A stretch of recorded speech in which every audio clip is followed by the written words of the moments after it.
नमस्कार, DD news पर आप देखना शुरू कर चुके हैं समाचारों का बुलेटिन। मैं हूं लाल चंद्र सिंह। देखेंगे देश और दुनिया की सभी बड़ी खबरें, लेकिन सबसे पहले इस समय की हेडलाइंस।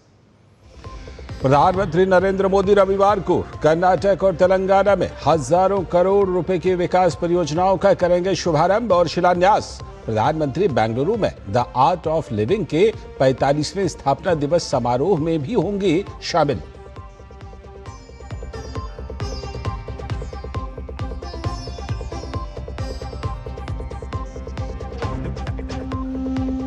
पश्चिम बंगाल में भाजपा युग का आरंभ। मुख्यमंत्री शुभेंदु अधिकारी के अलावा 5 विधायकों ने ली मंत्री पद की शपथ। प्रधानमंत्री मोदी ने बंगाल के ऐतिहासिक जनादेश के लिए जताया आभार। जनता की शक्ति को किया नमन। कहा, जनता का आशीर्वाद ही लोकतंत्र की सच्ची शक्ति।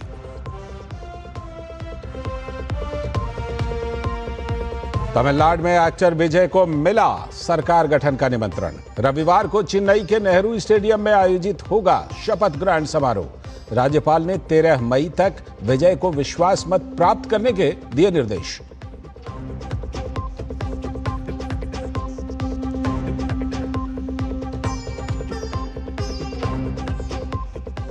मनी लॉन्ड्रिंग के खिलाफ ईडी की बड़ी कार्रवाई। पंजाब सरकार में मंत्री संजीव अरोड़ा पीएमएलए के तहत गिरफ्तार।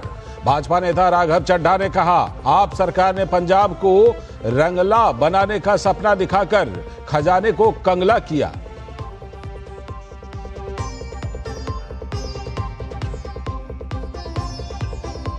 रक्षा क्षेत्र में बड़ी उपलब्धि। MIRV तकनीक से लैस अग्नि मिसाइल का सफल परीक्षण। हाइपरसोनिक मिसाइल विकास में बड़ी सफलता। Actively cooled full scale scramjet combustor का व्यापक और लंबी अवधि का परीक्षण। रक्षा मंत्री राजनाथ सिंह ने की DRDO और उद्योग जगत की प्रशंसा।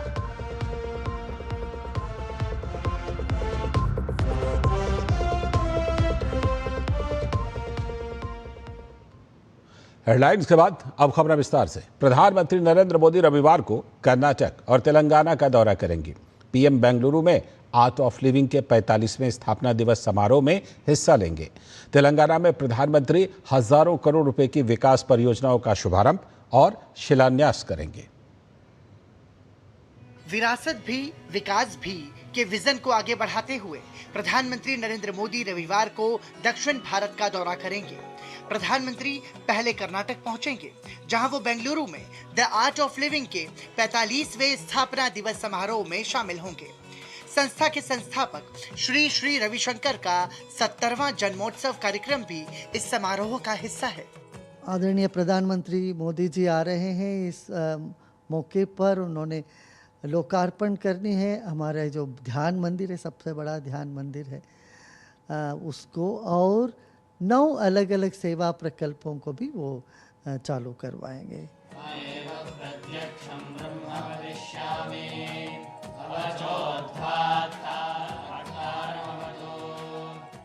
हम बहुत दिन से वैसे प्रधानमंत्री जी से मिलने की आशा रखे हैं। हम बहुत उत्सुक हैं उनसे मिलने के लिए। हमारी यही आशा है कि वो हमारी संस्कृति को और बढ़ाएंगे। हम लोग बहुत खुश है कि वो हमारे आश्रम में आ रहे हैं। हमें एक ऊर्जा सी मिलती है उन्हें देखकर। लाइक हमारे लिए वो एक आदर्श है।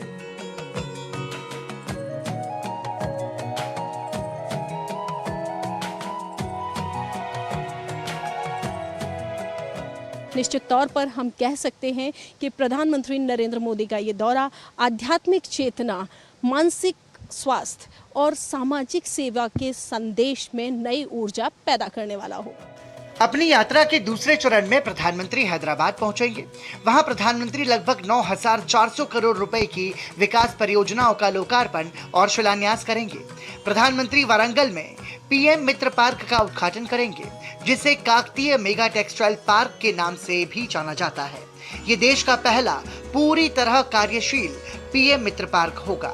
इसके अलावा प्रधानमंत्री जिन परियोजनाओं का उद्घाटन और शिलान्यास करेंगे, उनमें NH 167 के 4 लेन के निर्माण का शिलान्यास, संगारेड्डी में जहीराबाद इंडस्ट्रियल एरिया की आधारशिला, रेलवे से जुड़ी लगभग 1,535 करोड़ रुपए की परियोजनाओं का उद्घाटन, इंडियन ऑयल के मलकापुर टर्मिनल का उद्घाटन शामिल है। ये जो जहीराबाद जो स्मार्ट सिटी के फॉर्मेशन में हुआ है, वो definitely Telangana as well as Karnataka को हेल्प करेगा और उस कमिंग टू तेलंगाना जो भी जितने भी प्रोजेक्ट्स यहाँ पर लॉन्च किए, वरंगल हो, हैदराबाद हो, अदर रीजन्स, वो डेफिनेटली 9,000 करोड़ के ऊपर इन्वेस्ट किया गया है और उससे भी ज़्यादा और पाइपलाइन में है। और डेफिनेटली ये इफेक्ट होगा पूरी जनता को, नॉट ओनली वन इंडस्ट्री, सभी वर्टिकल्स। प्राइम मिनिस्टर जी कहाँ कहाँ आते, बहुत अच्छा लगता है हमें।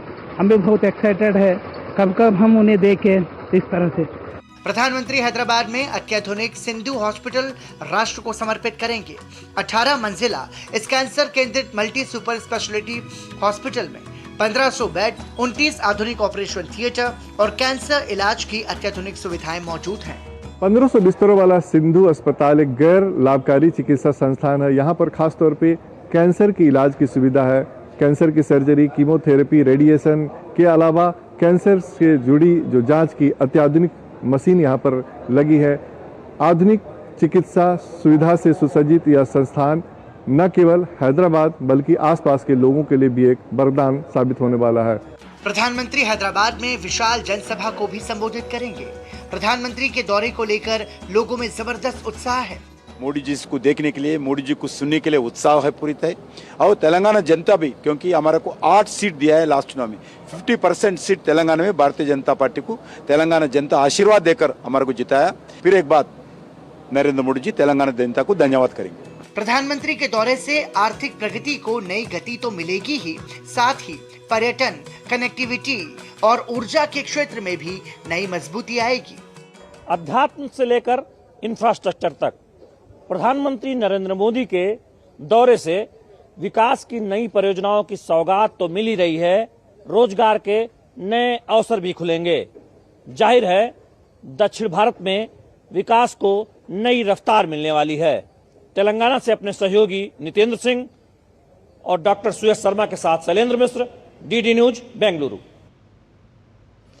तो प्रधानमंत्री का ये महत्वपूर्ण दौरा है और प्रधानमंत्री मोदी ने अपने सोशल मीडिया प्लेटफॉर्म एक्स पर बेंगलुरु में होने वाले आर्ट ऑफ लिविंग की 45वीं वर्षगांठ के समारोह में शामिल होने की जानकारी दी। उन्होंने लिखा कि कल 10 मई को मैं कर्नाटक और तेलंगाना में विभिन्न कार्यक्रमों में भाग लूंगा।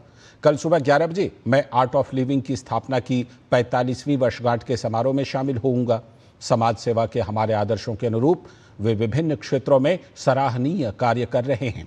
दोपहर में मैं हैदराबाद पहुंचूंगा, जहां लगभग 9,500 करोड़ रुपए की विकास परियोजनाओं का उद्घाटन या शिलान्यास किया जाएगा। ये परियोजनाएं सड़क, रसद, वस्त्र, रेलवे, ऊर्जा आदि क्षेत्रों को कवर करती हैं। इसके बाद मैं सिंधु अस्पताल को राष्ट्र को समर्पित करने के कार्यक्रम में शामिल होऊंगा। शाम को मैं शहर में भाजपा की रैली को संबोधित करूंगा। बीआरएस के पूर्व कुशासन और कांग्रेस के वर्तमान कुशासन से तंग आकर तेलंगाना भाजपा की ओर देख रहा है। हमारा बढ़ता समर्थन दर्शाता है कि हमारी पार्टी तेलंगाना की पसंदीदा पार्टी है।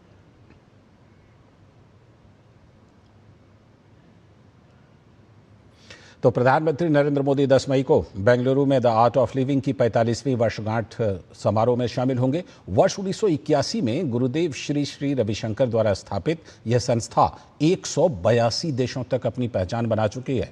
प्रधानमंत्री के आगमन को लेकर श्री श्री रविशंकर जी से खास बातचीत की है हमारी संवाददाता सुयश शर्मा ने।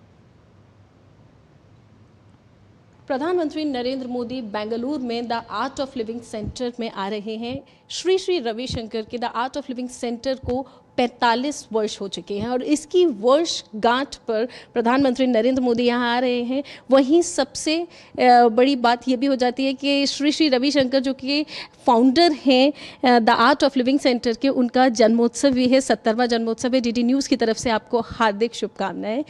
हम चाहेंगे हमारे दर्शकों को ये बताएं कैसा आज आपको महसूस हो रहा है, क्योंकि जहां एक और आपका जो the art of living centre जिसको 45 वर्ष हो गए, एक बच्चे की तरह आपने उसका लालन पालन किया है, वहीं दूसरी ओर आपका भी जन्मोत्सव है, कैसा महसूस हो रहा है? हाँ, जब हम 24 साल के थे तो ये शुरू किया था। आज ये विश्वव्यापी संस्था बनी है। इसका पूरा श्रेय ईश्वर की कृपा से हुई है और जो कार्यकर्ता है, हमारे स्वयंसेवक है और प्रशिक्षक है, उनको जाता है। आदरणीय प्रधानमंत्री मोदी जी आ रहे हैं। इस मौके पर उन्होंने लोकार्पण करनी है। हमारा जो ध्यान मंदिर है, सबसे बड़ा ध्यान मंदिर है, उसको, और 9 अलग अलग सेवा प्रकल्पों को भी वो चालू करवाएंगे, क्योंकि सेवा इस संस्था का एक अंग बना रहा। शुरू से ही जो है ग्रामीण क्षेत्रों में सेवा में संलग्न रहना, बच्चों की शिक्षा हो या विविध कार्यक्रम हो, वो सब चलता आ रहा है। इनके 25वां जो वर्षगांठ में भी प्रधानमंत्री जी आए थे, फिर 35वां वर्षगांठ दिल्ली में हुआ, तब भी आप आए थे, अभी 45वां में आ रहे हैं। सब में बहुत उत्साह है और महीने भर ये उत्साह से उत्सव कर रहे हैं। हम कहते हैं कि किसी भी बहाना लेके जीवन को उत्सव मनाओ। उत्साह की बात आपने की, हमने देखा यहाँ के वॉलेंटियर्स हों या छात्र हों गुरुकुल के, उनमें बेहद उत्साह है कल के कार्यक्रम को लेके और बेहद तैयारियाँ भी की गई हैं। जिस तरीके का गुरुदेव माहौल है आज पूरे विश्व में, ऐसे में हम देखते हैं किस तरीके से प्रधानमंत्री नरेंद्र मोदी भारत का नेतृत्व कर रहे हैं। आप क्या कहना चाहेंगे, मेंटल पीस कितना मायने रखता है? हमारे आदरणीय प्रधानमंत्री जी ने जो लाइफ के लिए ये प्रोग्राम शुरू कराया, माने योग को उन्होंने दुनिया के स्तर पर स्वीकृत कराया, ये बहुत बड़ी बात है। अभी तक जो योग गुरु, योगाचार्य, योग प्रेमी योग तो करते आए हैं, जब उसको राजाश्रय मिला, वो एकदम दुनिया के पलट पे बहुत बड़ा सा रूप लिया था उसने। ऐसे ही आध्यात्म और नूतन विज्ञान को साथ में लेके चलने का हमारे प्रधानमंत्री जी बहुत बड़े प्रेरणा स्रोत है, मैं समझता हूँ। और उनके द्वारा जो भारत को कहाँ से कहाँ पहुँचाए हैं, ये सच में चौंकाने वाली है, सराहनीय भी है। एक बार फिर से कल के कार्यक्रम पे आते हो गुरुदेव, कल जो जिन योजनाओं का आपने जिक्र किया या जो प्रकल्प आप शुरू कर रहे हैं, हम चाहेंगे थोड़ा सा उनके बारे में भी बताएं कि कल जो मंदिर है उसका तो उद्घाटन करेंगे, साथ ही कौन सी वो ख़ास प्रकल्प हैं जिनका कल अनावरण प्रधानमंत्री करें? एक तो वृक्षारोपण का है और डिजिटल जो एजुकेशन है गाँवों में युवाओं के लिए वो है, कौशल शिक्षा की है, और आदिवासी क्षेत्रों में पाठशालाओं का उद्घाटन है। और 420 जो सीमावर्ती गांव हैं, उस गांव में सेवा का प्रकल्प लिया है। इस तरह से कई, और साथ तो अपना वो टेली मेडिसिन का शुरू कर रहे हैं, तो जिसमें आयुर्वेद और एलोपैथी का दोनों का चलेगा। एलोपैथी के रंग से जांच चलेगी, आयुर्वेद की तरफ से इलाज चलेगा। इस तरह से कई प्रकल्प अपना साथ में लिए हैं। बहुत बहुत धन्यवाद डीडी न्यूज़ से बात करने के लिए। तो जिस तरीके से श्री रविशंकर गुरुदेव ने बताया कि कल प्रधानमंत्री नरेंद्र मोदी का आना न सिर्फ मानसिक स्वास्थ्य के लिए बल्कि पूरे विश्व में ये संदेश जाएगा कि आध्यात्म जब आधुनिकता का हाथ थाम कर चलता है तो भारत न सिर्फ भारत में बल्कि पूरे विश्व के पटल पर चमकता हुआ दिखाई देता है। कैमरा पर्सन विकी के साथ मैं डॉक्टर सुयश शर्मा, डीडी न्यूज़, बेंगलोर। और अब बात पश्चिम बंगाल की नई सरकार की। बंगाल की राजनीति में शनिवार को इतिहास का नया अध्याय लिखा गया। लंबे राजनीतिक संघर्ष के बाद पहली बार पश्चिम बंगाल में भाजपा सरकार का गठन हुआ और शुभेंदु अधिकारी ने मुख्यमंत्री पद की शपथ ली। ब्रिगेड परेड ग्राउंड में प्रधानमंत्री नरेंद्र मोदी की मौजूदगी में हुए इस भव्य समारोह ने सिर्फ सत्ता परिवर्तन ही नहीं बल्कि बंगाल की बदलती राजनीतिक धारा का भी बड़ा संदेश दिया। रविंद्रनाथ टैगोर की जयंती के दिन हुए इस शपथ ग्रहण ने राजनीति को एक नया आयाम दिया। कार्यक्रम में सबसे पहले नरेंद्र मोदी ने मंच पर रविंद्रनाथ टैगोर को उनकी जयंती पर श्रद्धांजलि दी। पश्चिम बंगाल के ब्रिगेड परेड ग्राउंड पर अपार जनसमूह उमड़ा था।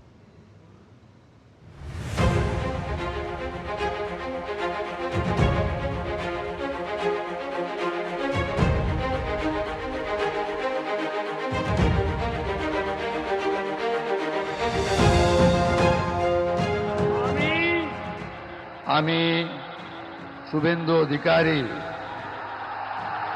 ঈশ্বরের নামে শপথ করিতেছি যে বিধি দ্বারা স্থাপিত ভারতের সংবিধানের প্রতি আমি অকৃত্রিম নিষ্ঠা ও আনুগত্য পোষণ করিব। और इस तरह पश्चिम बंगाल में भाजपा युग का आरंभ हो गया है और ये दिन बंगाल की राजनीति में इतिहास के रूप में हमेशा हमेशा के लिए दर्ज हो गया। शपथ ग्रहण से पहले जैसे ही प्रधानमंत्री मंच पर पहुंचे, पूरा brigade parade ground Modi Modi के नारों से गूंज उठा। कार्यक्रम में सबसे पहले प्रधानमंत्री नरेंद्र मोदी ने मंच पर रविंद्रनाथ टैगोर को उनकी जयंती पर श्रद्धांजलि दी। इस ऐतिहासिक पल का गवाह बनने के लिए मंच पर प्रधानमंत्री नरेंद्र मोदी, केंद्रीय मंत्री अमित शाह, रक्षा मंत्री राजनाथ सिंह, जेपी नड्डा और पार्टी अध्यक्ष नितिन नवीन समेत एनडीए शासित राज्यों के मुख्यमंत्री समेत कई गणमान्य लोग उपस्थित रहे। शपथ ग्रहण समारोह में राज्यपाल आरएन रवि ने शुभेंदु अधिकारी को पद और गोपनीयता की शपथ दिलाई। शुभेंदु अधिकारी ने बांग्ला में ईश्वर के नाम की शपथ ली। शपथ के बाद शुभेंदु अधिकारी प्रधानमंत्री के पास गए और उन्हें झुककर प्रणाम किया। शुभेंदु अधिकारी के अलावा बंगाल के गवर्नर आरएन रवि ने इनमें खड़गपुर सदर सीट से दूसरी बार विधायक बने दिलीप घोष, आसनसोल दक्षिण विधानसभा सीट से विधायक अग्निमित्रा पॉल, बनगांव उत्तर सीट से विधायक अशोक कीर्तिनिया, रानीबांध सीट से विधायक खुदीराम टूडू और मथाभांगा विधानसभा सीट से विधायक निशित प्रमाणिक शामिल रहे।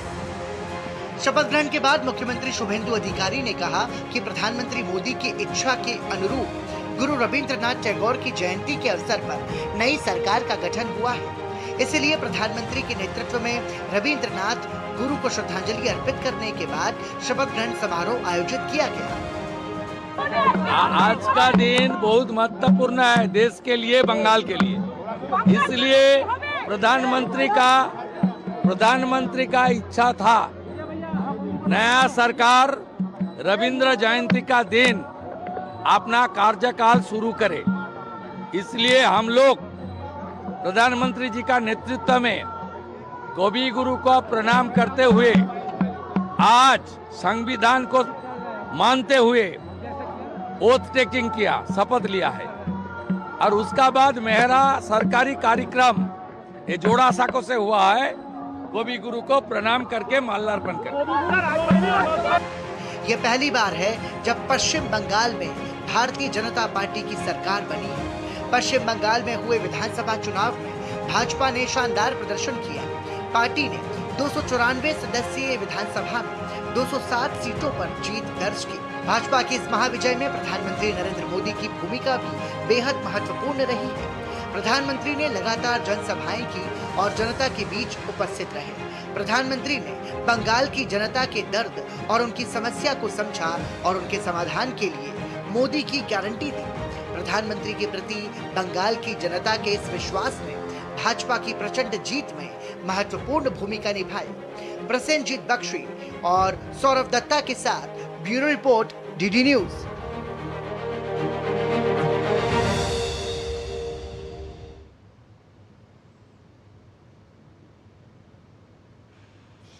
तो पश्चिम बंगाल में नई सरकार का गठन हो गया और प्रधानमंत्री नरेंद्र मोदी ने पश्चिम बंगाल के मुख्यमंत्री के रूप में शनिवार को शपथ लेने पर शुभेंदु अधिकारी को बधाई दी। पीएम मोदी ने शपथ ग्रहण समारोह में शामिल होने के बाद सोशल मीडिया पश्चिम बंगाल के मुख्यमंत्री के रूप में शपथ लेने पर शुभेंदु अधिकारी को बधाई। प्रधानमंत्री नरेंद्र मोदी ने पश्चिम बंगाल में भारतीय जनता पार्टी की पहली सरकार के शपथ ग्रहण समारोह में पार्टी के 98 वर्षीय वरिष्ठ नेता माखन लाल सरकार को पैर छूकर उनका आशीर्वाद लिया।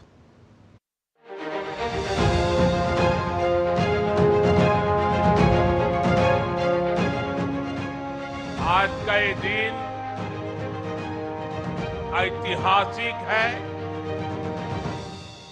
अभूतपूर्व है। जब वर्षों की साधना सिद्धि में बदलती है तो चेहरे पर जो खुशी होती है वो खुशी आज मैं देश भर के भाजपा के कार्यकर्ता के चेहरे पर देख रहा। आज से बंगाल के भविष्य की एक ऐसी यात्रा शुरू हो रही है जहां विकास, अटूट विश्वास और नई उम्मीदें कदम से कदम मिलाकर चलेगी। बंगाल में भाजपा के हर कार्यकर्ता को कितनी मुसीबतें झेलनी पड़ी, उन पर कितने जुल्म हुए हैं, कितने अत्याचार हुए हैं। आज भाजपा के कार्यकर्ता के रूप में मेरे मन में बार बार एक और बात आ रही है, और वो बात यह है कि डॉक्टर श्यामा प्रसाद मुखर्जी की आत्मा को आज कितनी शांति मिली होगी। इस महाविजय की दहलीज पर खड़े होकर हम गुरुदेव टैगोर को भी याद कर रहे हैं। हमारा संकल्प भी वही होना चाहिए जो उनका स्वप्न था, एक ऐसा परिवेश जहां मन भय मुक्त हो और सिर ऊंचा हो।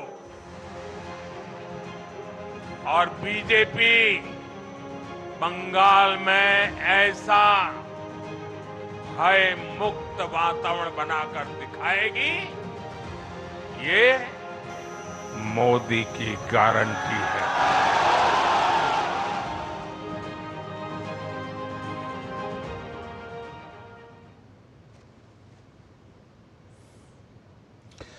तो ये कुछ आपने विशेष तस्वीरें देखी, और प्रधानमंत्री नरेंद्र मोदी की उस तस्वीर की भी बात कर लेते हैं जिसकी खूब चर्चा हो रही है, जिनके नेतृत्व में भाजपा ने कभी असंभव से लगने वाले लक्ष्य को संभव कर डाला। वो बंगाल की जनता के सामने दंडवत होकर उनका आभार व्यक्त कर रहे थे। जनशक्ति को नमन, प्रधानमंत्री का साष्टांग प्रणाम, ऐतिहासिक जनादेश के लिए आभार। कोलकाता का ब्रिगेड परेड ग्राउंड जब लाखों लोगों की भीड़ मैदान में थी और कई गणमान्य लोग मंच पर आसीन थे, उस समय प्रधानमंत्री नरेंद्र मोदी ने जनादेश के सामने न केवल सिर झुकाया बल्कि साष्टांग दंडवत होकर बंगाल की जनता का आभार व्यक्त किया।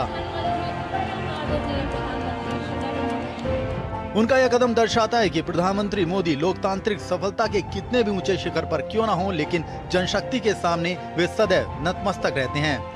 शुभेंदु अधिकारी के शपथ ग्रहण मंच पर पीएम मोदी का साष्टांग प्रणाम सोनार बांग्ला के उस संकल्प का अभिनंदन है जो ऐतिहासिक जनादेश के रूप में सामने आया है। तभी तो प्रधानमंत्री नरेंद्र मोदी ने अपने इंस्टाग्राम पर एक वीडियो पोस्ट कर पश्चिम बंगाल की जनता का आभार जताते हुए लिखा, मैं पश्चिम बंगाल की जनशक्ति को नमन करता हूँ। Bureau report, DD news. और भाजपा और विशेष तौर पर प्रधानमंत्री नरेंद्र मोदी की यह खासियत है कि वे कभी भी अपने कार्यकर्ताओं के योगदान को नहीं भूलते हैं। कार्यकर्ताओं की कड़ी मेहनत से ही पार्टी बनती है और संगठन में उनकी अहम भूमिका होती है। उन्होंने खुद एक कार्यकर्ता के तौर पर ही अपने राजनीतिक सफर की शुरुआत की और पीएम बनने तक का रास्ता तय किया। तो कुछ ऐसा ही नजारा शनिवार को कोलकाता में भाजपा सरकार के शपथ ग्रहण के दौरान भी देखने को मिला, जब भाजपा के वरिष्ठ कार्यकर्ता माखनलाल सरकार के साथ पीएम मोदी रूबरू हुए। पीएम मोदी ने उनके पैर छुए और स्नेह सहित गले लगाया। प्रधानमंत्री नरेंद्र मोदी की खासियत है कि वे कभी भी अपने कार्यकर्ताओं के योगदान को नहीं भूलते हैं। पीएम मोदी ने स्वयं एक कार्यकर्ता से सफर की शुरुआत की और पीएम बनने तक का रास्ता तय किया। शायद यही कारण है कि पश्चिम बंगाल में भाजपा सरकार के शपथ ग्रहण समारोह में ऐतिहासिक अवसर पर प्रधानमंत्री ने मंच पर राज्य में भाजपा के सबसे वरिष्ठ कार्यकर्ताओं में से एक माखनलाल सरकार का आशीर्वाद लिया। प्रधानमंत्री ने माखनलाल सरकार से मुलाकात के बाद सोशल मीडिया प्लेटफॉर्म एक्स पर लिखा कि कोलकाता में शपथ ग्रहण समारोह के दौरान मुझे माखनलाल सरकार से मिलने का अवसर मिला। एक कट्टर राष्ट्रवादी के तौर पर उन्होंने डॉक्टर श्यामा प्रसाद मुखर्जी के साथ काम किया और उनके साथ रहते हुए जम्मू कश्मीर में उन्हें गिरफ्तार भी किया गया था। उन्होंने अपना पूरा जीवन हमारी पार्टी को समर्पित कर दिया। उन्होंने पूरे पश्चिम बंगाल में पार्टी का आधार बढ़ाया और जीवन के हर क्षेत्र से लोगों को पार्टी में शामिल होने के लिए प्रेरित किया। भाजपा में हम इस बात पर गर्व महसूस करते हैं कि हमारे पास ऐसे प्रेरणादायक हस्तियां हैं जिन्होंने लोगों के बीच रहकर काम किया और पार्टी को मजबूत बनाया। माखनलाल सरकार के सम्मान पर उनकी पत्नी ने खुशी जताई। बहुत खुश हुआ था हम, हमारा पति इतना सम्मान पाया था प्रधानमंत्री से, खूब खुश है हम। वो आरएसएस करता है 16 साल में माखनलाल सरकार का पूरा जीवन भाजपा के लिए समर्पित रहा।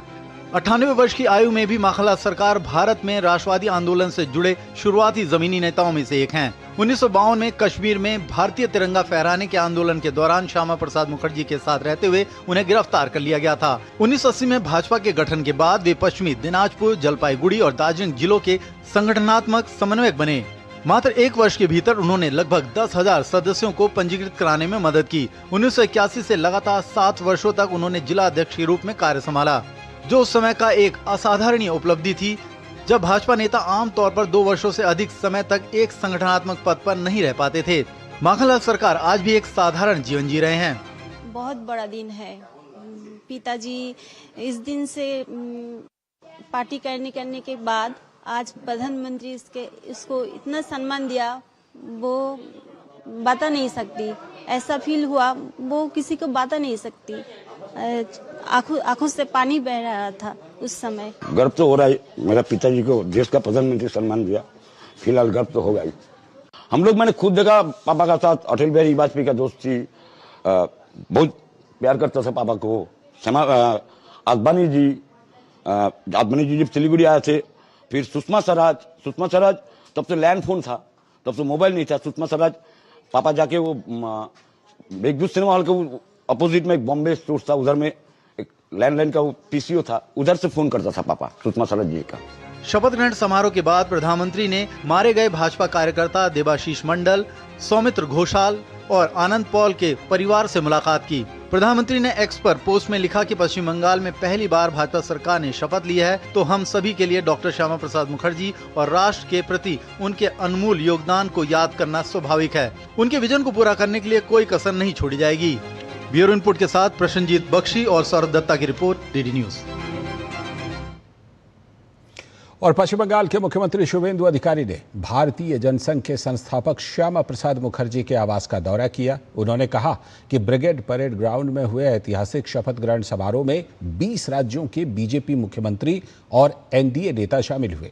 साथ ही उन्होंने ये भी कहा कि बीजेपी की विचारधारा डॉक्टर श्यामा प्रसाद मुखर्जी के सिद्धांतों पर आधारित है।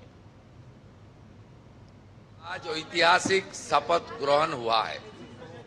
माननीय प्रधानमंत्री नरेंद्र मोदी जी का उपस्थिति में 20 राज्यों की भारतीय जनता पार्टी का chief minister, deputy chief minister और एनडीए का सब घटक और पश्चिम बंगाल में भारतीय जनता पार्टी को स्थापित करने के लिए जितना भी बड़ा नेता का योगदान था, सब लोग आज शपथ ग्रहण में था। एक ऐतिहासिक दिन है और कम से कम 2.5 लाख 3 लाख जनता ने आज ब्रिगेड परेड मैदान में उपस्थित होकर भाजपा का सरकार को आशीर्वाद किया।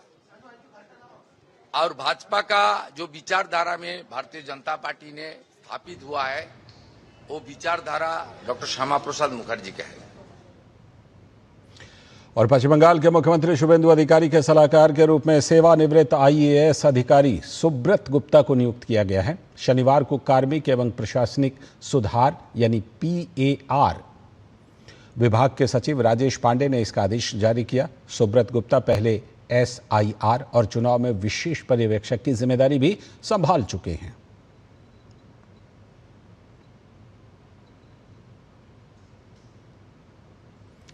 इस बीच पश्चिम बंगाल के मुर्शिदाबाद में पुलिस ने टीएमसी नेता के एक सहयोगी के घर से भारी मात्रा में हथियार और गोला बारूद बरामद किए हैं। बरहमपुर के साइदाबाद गिरजापाड़ा इलाके में पुलिस ने छापेमारी कर 140 राउंड गोला बारूद, 3 7.65 mm की रिवॉल्वर और 1 मैगजीन बरामद की है। इस मामले में टुकू सरकार नाम की महिला को गिरफ्तार किया गया है। वहीं 2 अन्य संदिग्ध पापाई घोष और उसका साथी आशिम सरकार फरार हैं, जिनकी तलाश जारी है।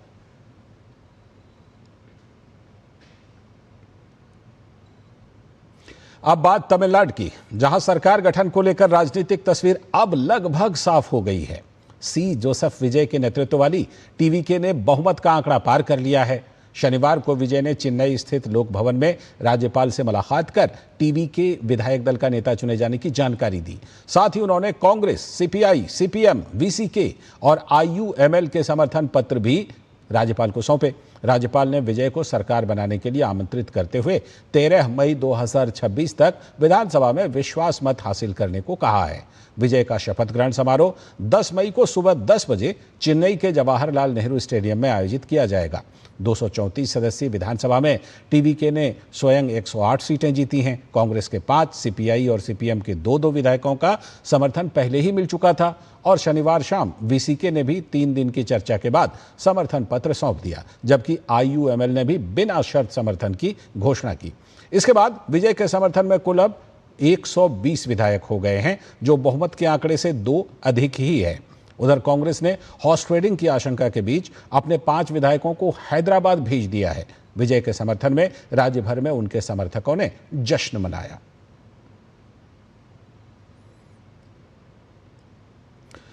अब उत्तर प्रदेश से समाचार। मुख्यमंत्री योगी आदित्यनाथ सरकार के कैबिनेट के विस्तार को लेकर लंबे समय से चल रही अटकलों पर अब विराम लग गया है। योगी सरकार के कैबिनेट का विस्तार रविवार को शाम 3:30 बजे होगा। बताया जा रहा है कि कैबिनेट विस्तार में रिक्त पदों पर ही नए मंत्रियों को शपथ दिलाई जाएगी। हालांकि सरकार और संगठन की ओर से अभी किसी के नाम की कोई अधिकृत तौर पर जानकारी नहीं दी गई है। इसी बीच मुख्यमंत्री योगी आदित्यनाथ ने प्रदेश की राज्यपाल आनंदीबेन पटेल से जन भवन में एक शिष्टाचार मुलाकात की। साथ ही उन्होंने राज्यपाल को श्री लालचंद राम द्वारा लिखित पुस्तक भारतीय ज्ञान परंपरा अवधारणा भी भेंट की।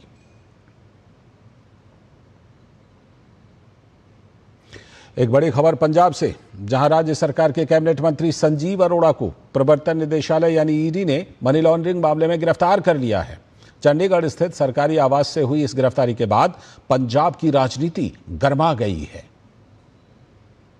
प्रवर्तन निदेशालय ने शनिवार सुबह पंजाब सरकार के मंत्री संजीव अरोड़ा को चंडीगढ़ के सेक्टर 2 स्थित उनके सरकारी आवास से गिरफ्तार किया। ईडी अधिकारियों के मुताबिक गिरफ्तारी prevention of money laundering act यानी पीएमएलए के तहत चल रही जांच के सिलसिले में की गई है। ईडी ने चंडीगढ़ और दिल्ली एनसीआर में संजीव अरोड़ा से जुड़े 4 ठिकानों पर तलाशी अभियान चलाया। अधिकारियों के अनुसार पिछले 1 साल में ये तीसरी बार है जब अरोड़ा से जुड़े परिसरों पर छापेमारी की गई है। अप्रैल के महीने में भी ईडी ने उनके ठिकानों पर रेड की थी। संजीव अरोड़ा की गिरफ्तारी के बाद पंजाब की राजनीति में बयानबाजी तेज हो गई है। राज्यसभा सांसद राघव चड्ढा ने आम आदमी पार्टी पर तीखा हमला बोला है। पंजाब को रंगला बनाने का सपना दिखाकर आम आदमी पार्टी ने पंजाब के खजाने को कंगला बनाने का काम किया है और पंजाब के लोगों ने बड़ी उम्मीद के साथ मैंडेट दिया था आम आदमी पार्टी को सरकार चलाने का। मैंडेट सरकार को लूटने का या पंजाब को लूटने का नहीं था। आम आदमी पार्टी पूरी तरीके से करप्ट और कॉम्प्रोमाइज लोगों के हाथ में फंस कर रह गई और जब भी हमने पार्टी के भीतर रहते हुए ये विषय उठाने की कोशिश करी तो हमें चुप करा दिया गया, हमें साइलेंस कर दिया गया। लेकिन आज जो एजेंसियों की कार्रवाई के बाद सामने आ रही हैं चीज़ें, वो चौंका देने वाली हैं। ये तमाम जो चीज़ें हैं ये यही दिखाता है कि ये पंजाब के लोगों के साथ सबसे बड़ा धक्का है, सबसे बड़ी लूट है। वहीं राज्य के मुख्यमंत्री भगवंत मान ने भारतीय जनता पार्टी पर केंद्रीय एजेंसियों के दुरुपयोग का आरोप लगाया है। एक्स पर पोस्ट करते हुए उन्होंने लिखा कि आज एक बार फिर ईडी संजीव अरोड़ा के घर पहुंची। 1 साल में यह तीसरी बार है और पिछले 1 महीने में दूसरी बार, फिर भी उन्हें कुछ नहीं मिला। आप विधायक अशोक पाराशर पप्पी ने भी ईडी की कार्रवाई पर सवाल उठाते हुए कहा कि लोकतंत्र में शक्तियों का दुरुपयोग नहीं होना चाहिए। ताकतां नूं मिसयूज नहीं करना चाहिए। ये जिहड़ा लोकतंत्र दा असूल आ वो ये नहीं कहंदा भी अपनी पावर नूं मिसयूज करके किसी दे उत्ते इस्तेमाल करो। फिलहाल ईडी की जांच जारी है और संजीव अरोड़ा से पूछताछ की जा रही है, लेकिन इस कार्रवाई ने पंजाब सरकार और आम आदमी पार्टी को एक बार फिर विपक्ष के निशाने पर ला दिया है। Bureau report, DD news. भारतीय जांच एजेंसियों को अंतर्राष्ट्रीय स्तर पर एक बड़ी कामयाबी हासिल हुई है। केंद्रीय जांच ब्यूरो यानी सीबीआई ने विदेश मंत्रालय और गृह मंत्रालय के साथ मिलकर पोर्टुगल केस से मोस्ट वांटेड अपराधी अभय राणा को प्रत्यर्पित कर भारत लाने में सफलता पाई है। शुक्रवार को हरियाणा पुलिस की एक विशेष टीम आरोपी को दिल्ली के इंदिरा गांधी अंतर्राष्ट्रीय हवाई अड्डे पर लेकर पहुंची। अभय राणा हरियाणा पुलिस की हिट लिस्ट में शामिल एक ऐसा नाम था जो रंगदारी, वसूली, हत्या के प्रयास और संगठित अपराध सिंडिकेट चलाने जैसे गंभीर मामलों में वांछित था। करनाल जिले के व्यापारियों के लिए वो खौफ का कारण बना हुआ था। जांच में सामने आया है कि राणा अपने साथियों के साथ मिलकर व्हाट्सएप कॉल और सोशल मीडिया के जरिए स्थानीय व्यापारियों को धमकाता था और उनसे मोटी फिरौती की मांग करता था। इस अपराधी को कानून के शिकंजे में लाने के लिए हरियाणा पुलिस के अनुरोध पर नई दिल्ली स्थित नेशनल सेंट्रल ब्यूरो यानी एनसीबी ने इंटरपोल के माध्यम से उसके खिलाफ रेड कॉर्नर नोटिस जारी करवाया था। इस अंतर्राष्ट्रीय वारंट के बाद पोर्चुगल की सुरक्षा एजेंसियों ने उसकी लोकेशन ट्रेस कर उसे गिरफ्तार किया। भारत सरकार के औपचारिक प्रत्यर्पण अनुरोध के बाद पोर्चुगल की अदालतों ने उसे भारत भेजने की मंजूरी दे दी। पिछले कुछ वर्षों में इंटरपोल चैनलों के माध्यम से 150 से भी अधिक वांछित अपराधियों को सफलतापूर्वक भारत वापस लाया गया है। सीबीआई अधिकारियों के अनुसार अभय राणा की वापसी भारत की जांच एजेंसियों और अंतर्राष्ट्रीय पुलिस के बीच बेहतर समन्वय का एक शानदार उदाहरण भी है।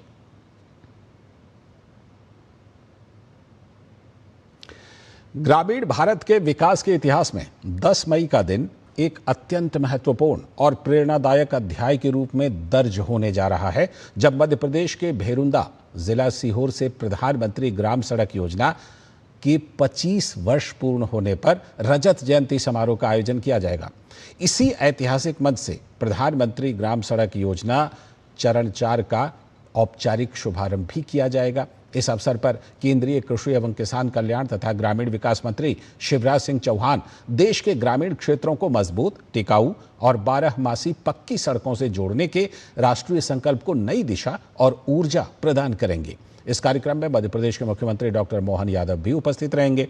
कार्यक्रम के दौरान प्रधानमंत्री ग्राम सड़क योजना के चौथे चरण के लिए केंद्रीय मंत्री शिवराज चौहान द्वारा मध्य प्रदेश के लिए 2117 किलोमीटर लंबाई की 973 सड़कों तथा 987 बसावटों को लाभान्वित करने हेतु स्वीकृति पत्र और वित्तीय आवंटन मुख्यमंत्री डॉक्टर मोहन यादव को सौंपेंगे। इसके साथ ही पीएम जनमन योजना के तहत 384 किलोमीटर से भी अधिक सड़क परियोजनाओं का भी आवंटन किया जाएगा, जिससे 168 पिछड़ी बसावटों को सीधा लाभ प्राप्त होगा। इसी अवसर पर वर्ष 2026-27 के लिए प्रधानमंत्री ग्राम सड़क योजना हेतु कुल 18,907 करोड़ रुपए के सांकेतिक आवंटन की घोषणा की जाएगी, जिनमें से 830 करोड़ रुपए मध्य प्रदेश के ग्रामीण विकास के लिए निर्धारित किए गए हैं। यह निवेश ग्रामीण संपर्क, कृषि विपणन, शिक्षा, स्वास्थ्य सेवाओं और आर्थिक गतिविधियों को सशक्त बनाने की दिशा में एक महत्वपूर्ण कदम माना जा रहा है। एक और बड़ी खबर, भारत ने अपनी सामरिक क्षमता को और मजबूत करते हुए multiple independently targeted re entry vehicle यानी MIRV सिस्टम से लैस उन्नत अग्नि मिसाइल का सफल परीक्षण किया है। यह परीक्षण 8 मई को ओडिशा के डॉक्टर APJ अब्दुल कलाम द्वीप से किया गया। परीक्षण के दौरान मिसाइल ने हिंद महासागर क्षेत्र में फैले कई लक्ष्यों को सफलतापूर्वक निशाना बनाया। उड़ान डेटा के अनुसार मिशन के सभी उद्देश्य सफलतापूर्वक पूरे हुए। DRDO द्वारा विकसित इस मिसाइल प्रणाली के सफल परीक्षण पर रक्षा मंत्री राजनाथ सिंह ने DRDO, भारतीय सेना और उद्योग जगत की सराहना की। उन्होंने कहा कि यह परीक्षण देश की रक्षा तैयारियों को और मजबूत करेगा। और रक्षा अनुसंधान एवं विकास संगठन यानी DRDO ने हाइपरसोनिक मिसाइल तकनीक के क्षेत्र में बड़ी उपलब्धि हासिल की है। DRDO की हैदराबाद स्थित रक्षा अनुसंधान और विकास प्रयोगशाला ने actively cooled full scale scramjet combustor का सफल और लंबी अवधि का परीक्षण किया। यह परीक्षण शनिवार को अत्याधुनिक स्क्रैमजेट कनेक्ट पाइप टेस्ट सुविधा में किया गया, जिसमें इंजन ने 1200 सेकंड से अधिक समय तक सफल संचालन किया। इससे पहले जनवरी में 700 सेकंड का सफल परीक्षण किया गया था। DRDO के अनुसार यह तकनीक भारत के हाइपरसोनिक क्रूज मिसाइल कार्यक्रम के लिए मजबूत आधार साबित होगी। इस परीक्षण में स्वदेशी रूप से विकसित लिक्विड हाइड्रोकार्बन एंडोथर्मिक ईंधन, उच्च तापमान थर्मल बैरियर कोटिंग और उन्नत विनिर्माण तकनीकों का उपयोग किया गया। रक्षा मंत्री राजनाथ सिंह ने इस उपलब्धि पर DRDO, उद्योग साझेदारों और वैज्ञानिकों को बधाई दी। उन्होंने कहा कि यह उपलब्धि भारत को उभरती युद्ध तकनीकों और उन्नत एरोस्पेस क्षमताओं के क्षेत्र में नई मजबूती देगा। भारतीय तटरक्षक बल की समुद्री सुरक्षा क्षमता को आज एक और बड़ी मजबूती मिली, जब गोवा शिपयार्ड लिमिटेड में नई पीढ़ी के फास्ट पेट्रोल वेसल ICGS अचल को औपचारिक रूप से सेवा में शामिल कर लिया गया। रक्षा मंत्रालय में अतिरिक्त सचिव और महानिदेशक अधिग्रहण ए अनवरासु ने जहाज को कमीशन किया। अत्याधुनिक तकनीक और स्वदेशी क्षमताओं से लैस 51 मीटर लंबे इस पोत का निर्माण गोवा शिपयार्ड लिमिटेड ने किया है, जिसमें 50% से भी अधिक स्वदेशी उपकरणों का इस्तेमाल हुआ है। ICGS अचल समुद्र में जीवन की रक्षा और देश की समुद्री सीमाओं की सुरक्षा के प्रति भारतीय तटरक्षक बल के संकल्प को दर्शाता है। इस पोत को गुजरात के वाडीनार में तैनात किया जाएगा, जहां से यह उत्तर पश्चिम समुद्री क्षेत्र की सुरक्षा को और मजबूत करेगा। आगे की खबरों में प्रधानमंत्री नरेंद्र मोदी ने केंद्र सरकार की सामाजिक सुरक्षा और पेंशन योजनाओं के 11 वर्ष पूरे होने पर खुशी जताई है। प्रधानमंत्री ने सोशल मीडिया प्लेटफॉर्म एक्स पर लिखा कि आज से 11 साल पहले इसी दिन एनडीए सरकार द्वारा शुरू की गई कई अहम योजनाएं देशवासियों के जीवन में गरिमा, भरोसा और आर्थिक स्थिरता लाने के हमारे संकल्प को दर्शाती हैं। उन्होंने कहा कि प्रधानमंत्री जीवन ज्योति बीमा योजना और प्रधानमंत्री सुरक्षा बीमा योजना का जमीनी स्तर पर सकारात्मक प्रभाव देखने को मिला है।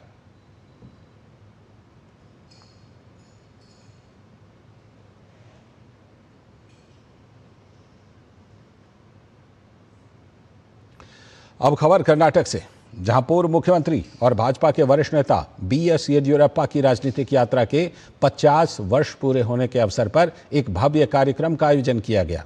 इस अवसर पर केंद्रीय गृह मंत्री अमित शाह मुख्य अतिथि के रूप में शामिल हुए। इस कार्यक्रम को संबोधित करते हुए गृह मंत्री ने कहा कि BS येदियुरप्पा का सार्वजनिक जीवन हमारे लिए प्रेरणा स्रोत है।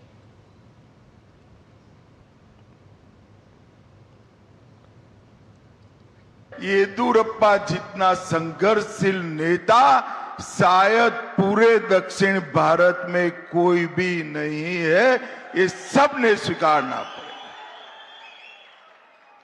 इन्होंने भारतीय जनता पार्टी के माध्यम से काम करते करते ही जन सेवा ही प्रभु सेवा है, ये मंत्र को चरितार्थ करा और किसान का कल्याण ही राष्ट्र का कल्याण है, इस सूत्र को भी चरितार्थ करने का काम श्री येदियुरप्पा जी ने किया है। और केंद्रीय गृह मंत्री अमित शाह ने पश्चिम बंगाल में भाजपा की सरकार बनने को देश के लिए एक महत्वपूर्ण दिन बताया और कहा कि यह दिन हमारे विचारधारा के अनुयायियों के लिए बहुत खास है। उन्होंने यह भी कहा कि जिस स्थान पर श्यामा प्रसाद मुखर्जी का जन्म हुआ, वहां अब भगवा ध्वज लहराया जा रहा है। हमारी विचारधारा के अनुयायियों के लिए भारत माता को आराध्य मानकर जीवन जीने वाले सभी देश के लोगों के लिए बहुत बड़ा दिन है कि जिस भूमि पर श्री अरविंद, श्री विवेकानंद जी, रामकृष्ण परमहंस और हमारी विचारधारा के पुरोधा श्यामा प्रसाद मुखर्जी का जन्म हुआ, वहीं आज भगवा लहराने का काम हुआ है। और गुरुदेव रविंद्रनाथ टैगोर की 165वीं जयंती के अवसर पर राष्ट्रीय आधुनिक कला संग्रहालय यानी NGMA में एक विशेष नाट्य प्रस्तुति गुरुदेविया the rising sun through the eyes of Bhanu का आयोजन किया गया। संस्कृति मंत्रालय के तत्वावधान में आयोजित इस कार्यक्रम में कला, साहित्य, संगीत और रंगमंच के माध्यम से गुरुदेव टैगोर की विरासत को याद किया गया। आज जब उनका 165वां एनिवर्सरी है और हम सब भारतवासी के लिए गर्व का विषय है ये कि रविंद्रनाथ टैगोर का जो लेगेसी है, जो इनका इम्पोर्टेंट वर्क है, सिर्फ भारत में नहीं बल्कि भारत से बाहर भी उन्होंने विश्व स्तर पे भारतीय कला संस्कृति को स्प्रेड किया है, उनके अंडरस्टैंडिंग को लोगों को बताया है। तो न्यू जनरेशन के लिए बहुत एक नया चीज़ देखने को मिलेगा कि थिएटर आर्ट के जरिए मॉडर्न आर्ट गैलरी की तरफ से DG का ये इनिशिएटिव है कि लोगों को किस तरीके से टैगोर के लेगेसी और उनके इम्पोर्टेंस को बताया जाए, उनके वर्क को बताया जाए। एक बहुत ही समयानुकूल आयोजन किया गया है national gallery of modern arts में, और गुरुदेव के से जुड़ा हुआ कला संस्कृति की ये प्रदर्शनी यहाँ पर की जा रही है। आज पूरा देश वैसे भी उत्साह में है। और बंगाल की जो सांस्कृतिक चेतना है वो पूरे राष्ट्र में दिखाई पड़ रही है और गुरुदेव के स्वप्न का भारत का निर्माण हो और वो उनका संदेश जन जन तक पहुँचे, इसी उद्देश्य के साथ राजधानी में इस प्रदर्शनी का आयोजन किया गया है। राष्ट्रीय स्वास्थ्य प्राधिकरण, इंडिया AI मिशन और IISc बेंगलुरु के सहयोग से आयोजित आयुष्मान भारत PM जय ऑटो एजुकेशन हैकाथॉन शोकेस 2026 का शनिवार को समापन हो गया। हैकाथॉन में देश भर से 3,500 से भी अधिक प्रतिभागियों ने हिस्सा लिया, जहां हेल्थ क्लेम, एजुकेशन और AI आधारित फ्रॉड रोकथाम से जुड़े तकनीकी समाधान प्रस्तुत किए गए। विजेता टीमों को 5 लाख रुपए तक के नकद पुरस्कारों से सम्मानित किया गया।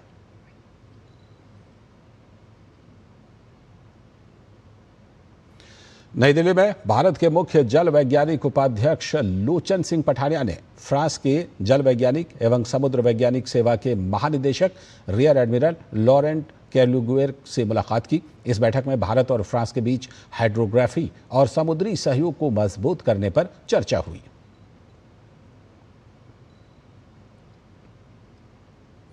खेल जगत की खबरों में भारत के युवा तीरंदाज साहिल जाधव ने चीन के शंघाई में आयोजित तीरंदाजी विश्व कप 2026 के दूसरे चरण में शानदार प्रदर्शन करते हुए पुरुष व्यक्तिगत कंपाउंड स्पर्धा में कांस्य पदक अपने नाम कर लिया। महाराष्ट्र के 25 वर्षीय तीरंदाज जाधव ने कांस्य पदक के प्लेऑफ मुकाबले में डेनमार्क के मार्टिन डैम्सबो को 144 से हराकर मौजूदा टूर्नामेंट में भारत को पहला पदक दिलाया। पिछले साल शंघाई में भारत ने कंपाउंड स्पर्धा में 5 पदक जीते थे। भारत अब रविवार को प्रतियोगिता के समापन पर रिकर्व स्पर्धा में 2 और पदक जीतने का भी प्रयास करेगा। और भारतीय महिला टीम स्वर्ण पदक के लिए प्रतिस्पर्धा करेगी। इसके अलावा सिमरनजीत कौर सेमीफाइनल से अपने अभियान की शुरुआत करेंगी। विश्व कप में अपना पहला पदक जीतने के लिए उन्हें 1 जीत की जरूरत होगी।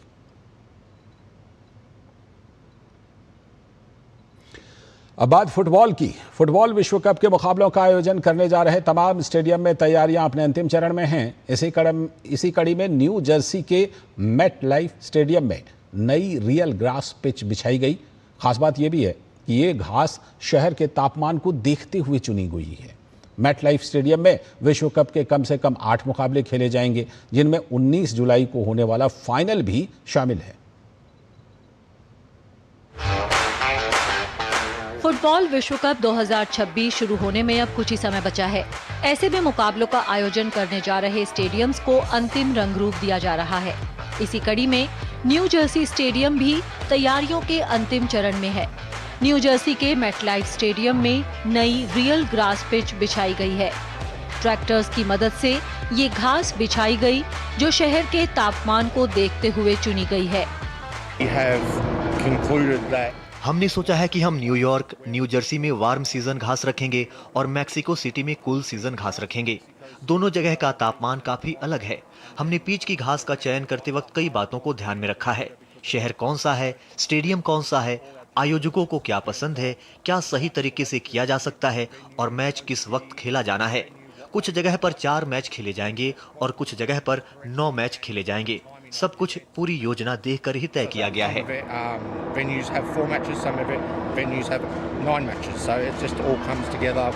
फुटबॉल विश्व कप के दौरान न्यू जर्सी के मेटलाइफ स्टेडियम में कम से कम 8 मुकाबले खेले जाएंगे, जिनमें 19 जुलाई को होने वाला फाइनल भी शामिल है। ऐसे में फाइनल के लिए स्टेडियम को पूरी तरह तैयार करने पर विशेष ध्यान दिया जा रहा है।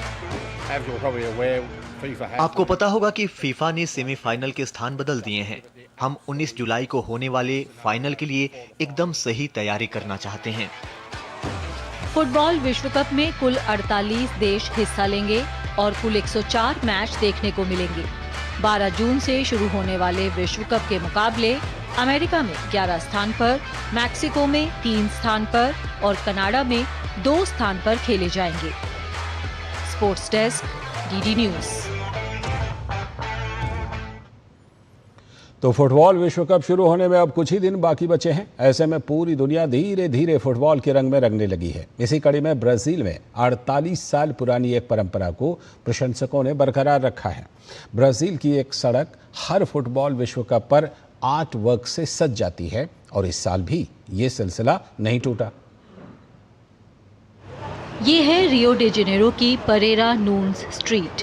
विला इसाबेल इलाके में मौजूद इस सड़क के लिए फुटबॉल विश्व कप बेहद खास होता है।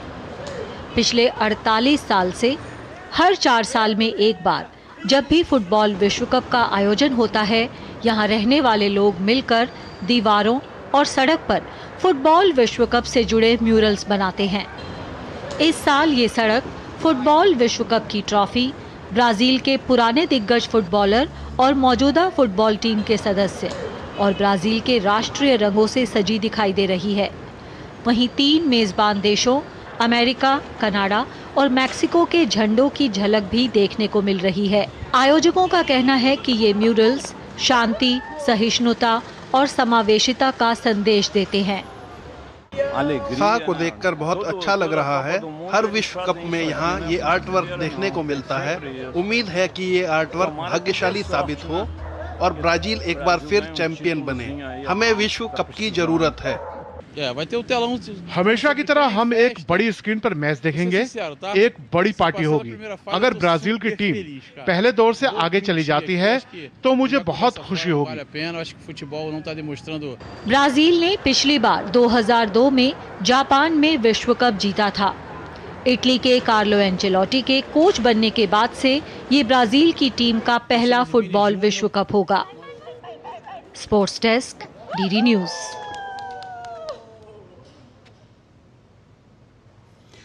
और अब बात सोमनाथ मंदिर की। गुजरात के प्रभास पाटन स्थित ऐतिहासिक सोमनाथ मंदिर के पुनर्निर्माण के 75 वर्ष पूरे होने जा रहे हैं।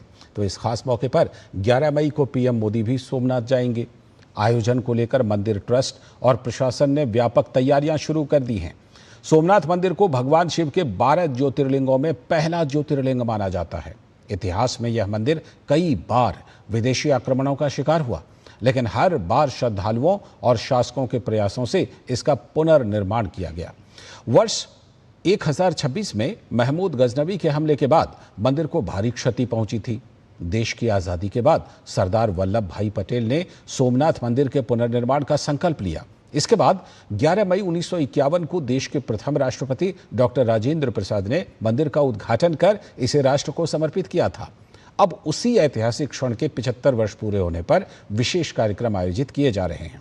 सोमनाथ ट्रस्ट के अनुसार कार्यक्रम में देश भर से बड़ी संख्या में श्रद्धालुओं के पहुंचने की उम्मीद है। धार्मिक अनुष्ठान, विशेष पूजन और सांस्कृतिक कार्यक्रम भी आयोजित किए जाएंगे।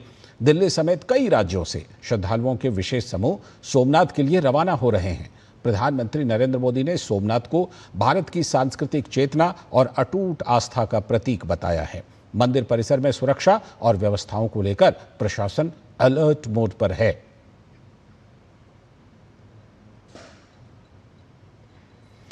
भारत और त्रिनिदाद और टोबैगो के ऐतिहासिक और सांस्कृतिक संबंधों को नई मजबूती मिली है। विदेश मंत्री डॉक्टर एस जयशंकर ने त्रिनिदाद और टोबैगो की प्रधानमंत्री कमला प्रसाद बिसेसर के साथ नेल्सन आइलैंड में एक क्विक इम्पैक्ट प्रोजेक्ट में हिस्सा लिया। यही वो ऐतिहासिक स्थल है जहां पहली बार भारतीय प्रवासी त्रिनिदाद और टोबैगो पहुंचे थे। भारत की सहायता से शुरू की गई यह परियोजना भारतीय मूल के लोगों की साझा विरासत और ऐतिहासिक यात्रा को संरक्षित और प्रदर्शित करने में महत्वपूर्ण भूमिका निभाएगी।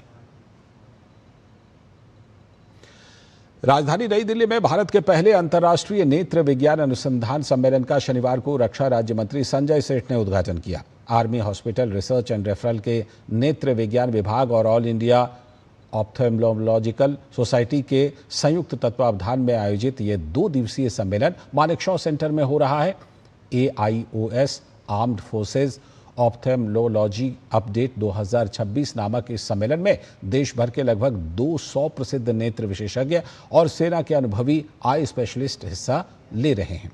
कार्यक्रम में चीफ ऑफ डिफेंस स्टाफ, तीनों सेनाओं के प्रमुख और रक्षा सचिव भी मौजूद रहे। सम्मेलन में एम्स नई दिल्ली, PGI चंडीगढ़, LB प्रसाद आई इंस्टीट्यूट, शंकर नेत्रालय और अरविंद आई केयर सिस्टम जैसे प्रतिष्ठित संस्थानों के विशेषज्ञों ने हिस्सा लिया। इस अवसर पर ब्रिटेन और सिंगापुर से आए अंतर्राष्ट्रीय विशेषज्ञों ने आधुनिक नेत्र चिकित्सा, रेटिना इमेजिंग और AI आधारित तकनीकों पर अपने विचार साझा किए।